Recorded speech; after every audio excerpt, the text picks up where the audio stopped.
Ce contrôle routier, qui aurait dû se terminer par une simple contravention ou une éventuelle garde à vue, va rapidement tourner au drame et faire un mort lorsque cet homme va décider d'attaquer un agent de police.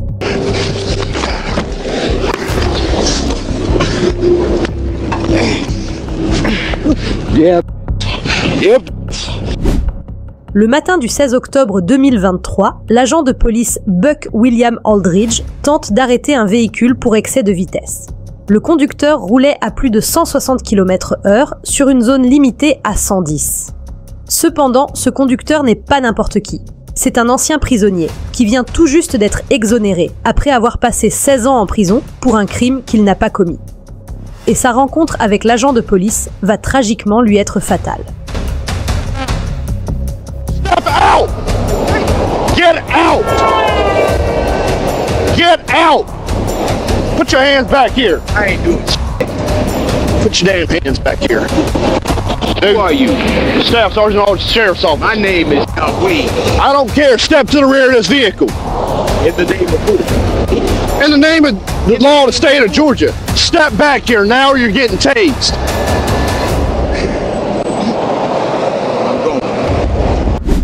Cet homme s'appelle Leonard Allen Cure et son nom est tristement connu des services de police. En novembre 2002, il est arrêté et accusé à tort d'un braquage à main armé dans une pharmacie. Selon l'enquête, on l'accuse d'être entré dans une pharmacie avec une arme, d'avoir menacé les employés et d'être reparti avec l'argent de la caisse. Ce jour-là, un témoin oculaire a affirmé reconnaître Leonard sur une photo présentée par la police, alors qu'il n'y avait aucune preuve matérielle le liant au braquage. Malgré un alibi, l'absence de preuves solides et un témoin oculaire peu fiable, il est condamné à la prison à vie en 2003. L'homme avait un casier judiciaire très lourd, ce qui a influencé la décision du jury pour l'emprisonner. Mais heureusement, en 2020, son dossier fut rouvert puis réexaminé. Et plusieurs incohérences liées à l'enquête ont refait surface. Les nouveaux enquêteurs se sont rendus compte que le principal témoin dans l'affaire avait modifié à plusieurs reprises sa version des faits. Il n'y avait pas d'ADN, d'empreintes ou de preuves solides qui reliaient Leonard au braquage. Il avait un alibi ce jour-là, mais surtout, le jury avait été fortement influencé par son passé criminel plutôt que par des faits. Avec toutes ces révélations, Leonard sera finalement innocenté et libéré de prison en avril 2020 après 16 ans de détention pour un crime qu'il n'a pas commis. Une fois dehors, il décide de reconstruire sa vie. Il trouve un travail en tant qu'agent de sécurité, il reprend ses études dans le but de devenir présentateur radio, il donne des conférences dans des écoles et des universités où il raconte son histoire et sensibilise aux erreurs judiciaires. L'État lui accorde également une compensation de plus de 800 000 $ pour toutes les années qu'il a passées en prison. Et avec cet argent, il s'achète une voiture et une maison. C'est justement vers cette maison qu'il se rend de bon matin, car il vient tout juste de finir les rénovations. Mais malheureusement pour lui, il n'y mettra jamais les pieds. Put your hands on the back of that truck. Back of the truck. Both hands. Turn around. 34, can you send me another unit? One non-compliant.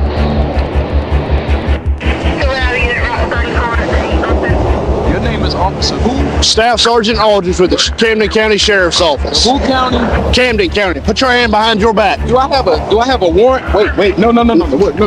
Excuse me. Either put your hands behind your back or you're getting tased. I'm telling you that right now. Why am I getting tased? Because you are under arrest for speeding and reckless driving. I'm not driving. Nobody was hurt. How was I speeding? You passed me doing 100 miles an hour. Okay, so that's a speeding ticket, right? Sir, tickets in the state of Georgia are criminal offenses. I don't have a ticket in Georgia. You do now? Why?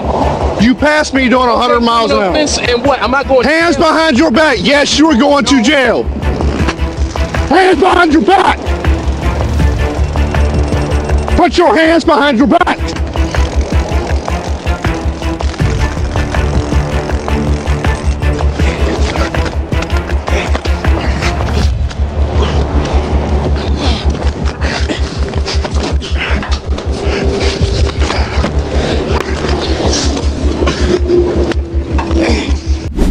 L'altercation entre les deux hommes ayant pris une tournure violente et le policier se sentant acculé par la force physique de Léonard, l'agent va alors prendre une décision radicale.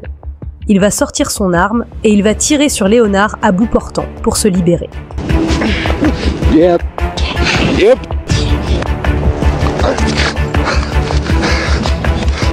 Stay down! Stay down! Stay down! Camden, shots fired! Shots fired, Camden! Stay down! Do not give up! Stay down! Stay down! Stay down! Camden, shots fired! Suspect down! Can you send me help? Stay down! Stay down! Stay down! Léonard se retrouvant dans un sale état, car il est gravement touché à la poitrine, il va très vite perdre connaissance et s'effondrer. Les secours vont immédiatement être appelés et ils vont faire tout leur possible pour essayer de le sauver. Mais il est déjà trop tard. Léonard a perdu trop de sang.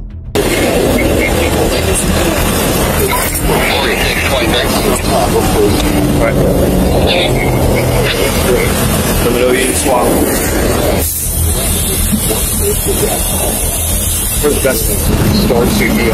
Press, press, press, press, press, press, press, press, press, press, press, press, press, press, press, press, press, press, press, press. Dude, he was kicking his ass. Who or what? He was punching the shit out of him. And I just happened to be driving by and I was scared for him, dude. He was punching the shit out of him. Yeah, I'm out with him. 1134 is 10-4. 1134 is 10-4. His squad get on scene. We'll let him know. We have one down. Keep going a little bit.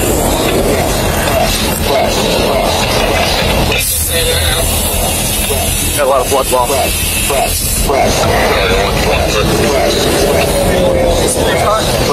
We're good. We just switched. Tell me when I'm switching. We just swapped. Okay.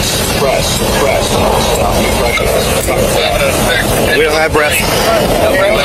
Keep going.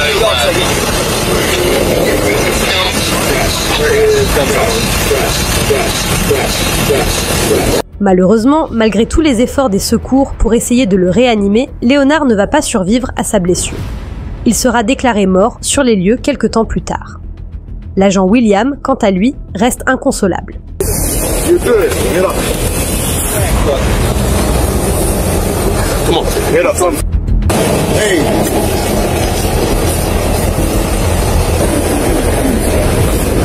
Hey. You're good, man. You're good. Checked out and get him out of here to the car stuff. Yep. Sonny. Suite à la mort de Léonard, sa famille décide immédiatement de poursuivre en justice l'agent William et le département de police de la ville, car ils jugent que l'agent a fait un usage excessif de la force durant l'intervention. Ils vont alors exiger que l'agent William soit incarcéré et demander une indemnisation financière de 16 millions de dollars. Pour leur défense, ils vont même engager l'un des avocats les plus connus du pays, Benjamin Lloyd Crump, célèbre pour avoir représenté la famille de George Floyd dans une affaire similaire. Mais malheureusement, toutes leurs demandes seront rejetées par le procureur de la ville, car il aura déterminé que l'usage de la force du policier était justifié, blanchissant par la même occasion l'agent William de toute responsabilité dans la mort de Léonard. Cependant, l'agent William n'est pas irréprochable. Il a l'habitude de faire un usage excessif de la force lors de ses interventions, et ce n'est pas la première fois qu'il se bat avec des personnes qu'il contrôle. En 2017, il s'était fait virer d'un autre service de police, après avoir violemment frappé un automobiliste lors d'un simple contrôle routier, alors que celui-ci était déjà au sol et maîtrisé. Malgré cet antécédent, il finit par se faire réembaucher quelques années plus tard par un autre département de police, plus précisément par celui où il travaille actuellement, en gardant les mêmes habitudes. Suite à la mort de Léonard, une enquête approfondie a donc été ouverte à son encontre. Et les enquêteurs découvriront des faits similaires d'usage excessif de la force, mais également de falsification de documents. Car il falsifiait les rapports pour justifier sa violence. Finalement, même s'il a été blanchi dans la mort de Leonard, l'agent William sera quand même arrêté et inculpé pour 13 chefs d'accusation d'usage excessif de la force et de falsification de preuves dans d'autres affaires similaires. Il sera placé en détention, puis libéré sous caution quelques jours plus tard. Aujourd'hui, il est en liberté, en attente de son procès.